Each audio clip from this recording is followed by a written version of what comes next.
Assalamualaikum warahmatullahi wabarakatuh. Perkenalkan, nama saya Muhammad Nawafil Fadilah dengan NIM 251904101004. Saya dari Prodi Rekayasa Perancangan Mekanik Universitas Jember, Kampus Vokasi di Jubung. Untuk yang video ketiga, saya akan menjelaskan tentang materi kimia, sistem periodik, dan sifat periodik unsur.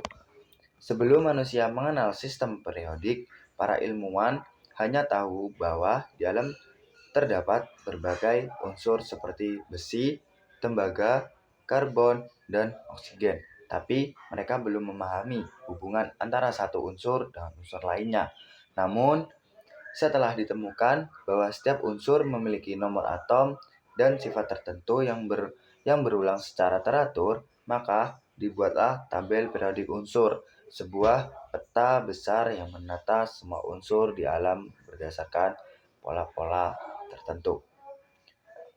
Bagi kamu yang belajar teknik mesin, memahami sistem periodik bukan hanya untuk hafalan, tetapi juga untuk memahami sifat bahan logam dan non-logam yang digunakan dalam dunia pemesinan seperti baja, aluminium, tembaga, dan nikel. Dan untuk tampil periodiknya ada di sini nanti ya. Sistem periodik unsur adalah susunan semua unsur kimia berdasarkan nomor atom atau jumlah proton, konfigurasi elektron, dan kemiripan sifat kimia maupun fisika. Setiap baris dalam tabel disebut periode, sedangkan kolom disebut golongan. Periode menunjukkan jumlah kulit elektron suatu unsur. Contoh, unsur pada periode 3 seperti Na, Mg, atau aluminium memiliki 3 kulit elektron. Golongan menunjukkan jumlah elektron valensi atau elektron di kulit terluar. Sejarah singkat sistem periodik. Tabel periodik modern yang kita gunakan sekarang adalah hasil pengembangan dari penemuan Dmitri Mendeleev dalam tahun 1869. Mendeleev menyusun unsur berdasarkan massa atom relatif dan memperhatikan adanya pengeluaran sifat kimia secara periodik. Setelah ditemukan nomor atom oleh Moseley, susunan tabel periodik disempurnakan berdasarkan nomor atom, bukan massa atom lagi.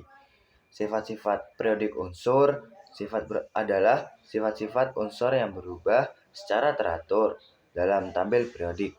Beberapa sifat penting yang perlu kamu pahami, yaitu jari-jari atom, terus energi ionisasi, terus keelektronegatifan, habis itu afinitas elektron, terus sifat logam dan non-logam.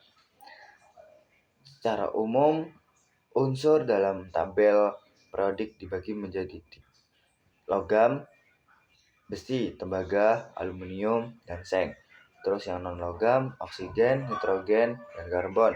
Terus yang metalot, silikon, arsenik punya sifat antara logam dan non-logam. Untuk manfaat mempelajari sistem periodik bagi teknik mesin, yang pertama yaitu memudahkan memilih bahan logam yang sesuai dengan kebutuhan. Misalnya, bahan yang kuat tapi ringan. Untuk yang kedua, yaitu mengetahui kecenderungan reaksi kimia logam, seperti kecenderungan untuk berkarat atau bereaksi dengan udara. Dan yang keempat, yaitu membantu memahami proses korosi dan pelapisan logam.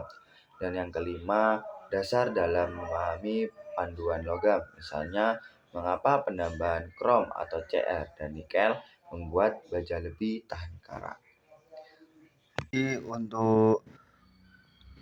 Jadi untuk contoh soalnya yaitu unsur Y punya konfigurasi elektron 2, 8 sama 1. Berapa nomor atomnya? Untuk jawabannya sederhana saja, yaitu kita jumlahkan 2, 8, dan 1. Jadi kita terapin 2, jawabannya 2 plus 8 plus 1, yaitu hasilnya ada 11. Jadi Jumlah nomor atomnya yaitu 11. Sekian dari saya. Wassalamualaikum warahmatullahi wabarakatuh.